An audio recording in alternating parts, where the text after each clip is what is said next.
Here's a sentence that shouldn't be true, but is. The town that killed Old Shasta isn't even named after the right guy. Sit with that.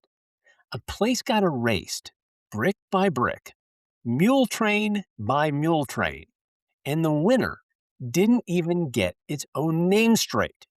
It borrowed one. It borrowed the wrong one.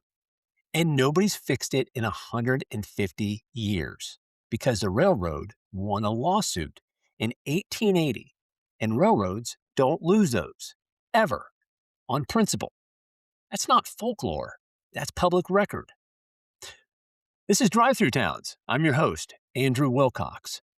Today, we're going to be blowing through on Highway 299, west of Redding, California. You may have driven past this one.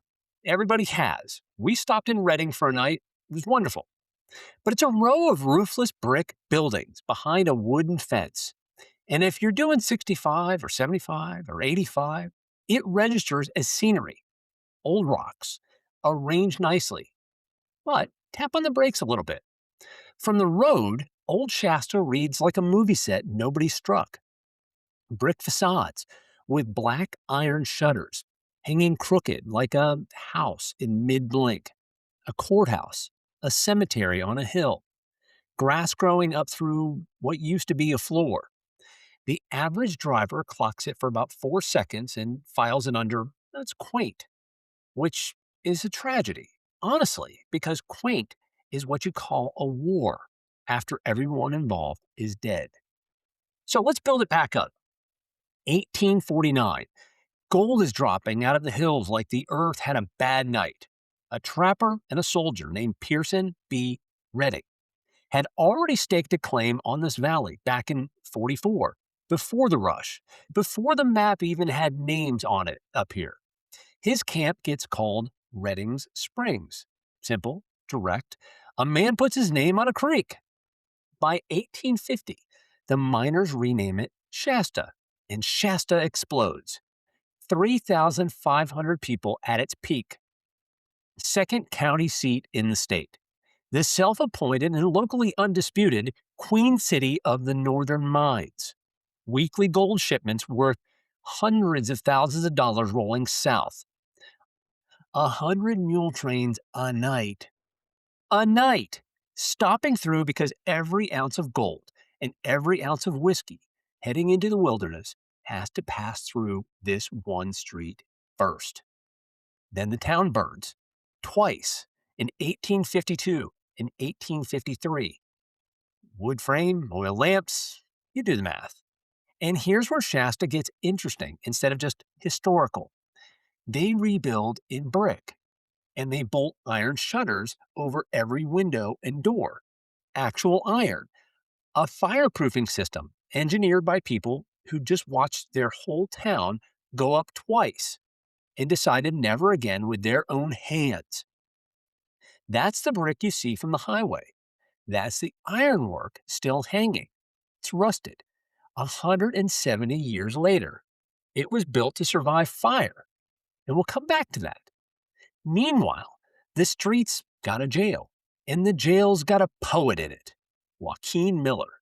Before he was the poet of the Sierras, before the cape and before the beard, and the East Coast literary circuit treated him like the Wild West traveling ambassador.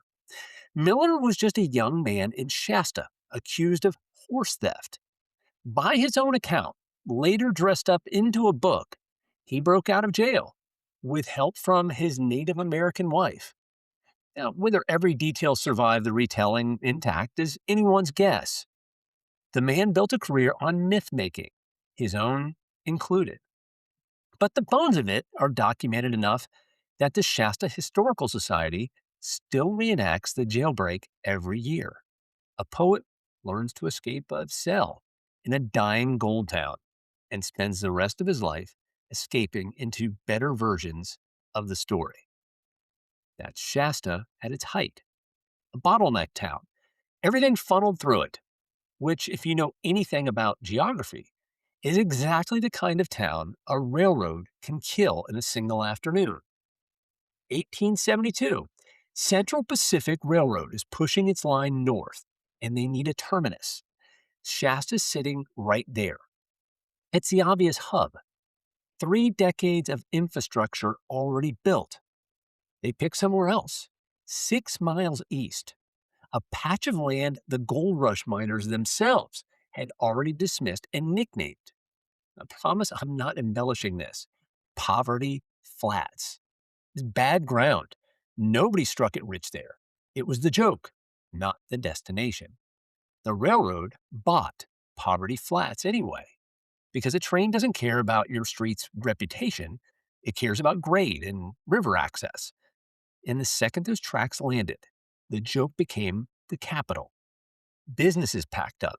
The county seat followed in 1888. By 1890, Shasta's courthouse, the one with the poet's jail cell, sat completely empty. Now, here's the part that should be the whole episode. The railroad's land agent, the guy who bought Poverty Flats on their behalf, was named Benjamin B. Redding. Not related to Pierson, Redding, or Reading, if you wanted to pronounce it that way. Not even close. Just a Sacramento politician with an almost identical last name doing a real estate job. They named the new town after him, Redding, Redding. And somewhere in there, the locals seem to have caught the resemblance too, because in 1874, they actually got the state legislature to change the spelling to Reading or Redding, which is Reading, to properly honor the man who'd founded the region in the first place. They have very good Mexican food there too. For 6 years, nobody could agree what the town was called. The railroad sued. The railroad won. 1880, officially, Redding, Redding, forever. So the man who built the entire region, Reading or Redding with an A, got out litigated by a land agent who never lived there over a name he only had by coincidence.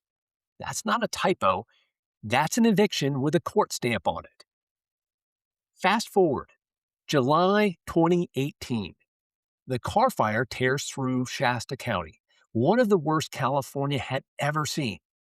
It destroys the elementary school inside the historic park entirely, damages the old brewery, scorches part of the cemetery, and the brick walls, the ones bolted with iron in 1853 by a town terrified of exactly this, are still standing when the smoke clears. A fireproofing system built for oil lamps and wood shacks just went 15 rounds with a 21st century mega fire, and it's still upright. Nobody engineered those shutters for climate change. They engineered them for candles, and they held anyway. Now, every drive-through town on your interstate has a version of this story. Heck, they made the movie Cars after a story like this. That if you slow down enough to ask, somebody built something real, and somebody else moved 6 miles, drew a better map, and got to keep the name recognition. Old Shasta isn't a ghost town because it failed. It's a ghost town because a survey line went somewhere else. And geography, unlike character, doesn't care how hard you worked. The man who built the place lost his name to the man who bypassed it. That's not history being unfair. That's just what history is. A courthouse with the right verdict and the wrong plaintiff, standing empty behind an iron shutter, on the side of a road everybody's still driving past at 65 or 75. Or maybe they stop for the Mexican food in Redding or Reading. Redding. This has been Drive-Thru Towns. I'm your host, Andrew Wilcox. A special thanks to Chloe Jones for providing our music. If you enjoy this journey, please follow the podcast to stay updated on all our upcoming episodes. To keep the conversation going, you can connect with me on Instagram at 50 State Family. Find me on LinkedIn under Wilcox Legal, or reach out directly via email at wilcoxlegal@gmail.com. Thanks for tuning in, and I'll see you on the next road. 'Cause I was wandering free on an American dream, with a million things to see and do. But it's all good, I'm fine. Had the time of my life, 'cause I did it all. We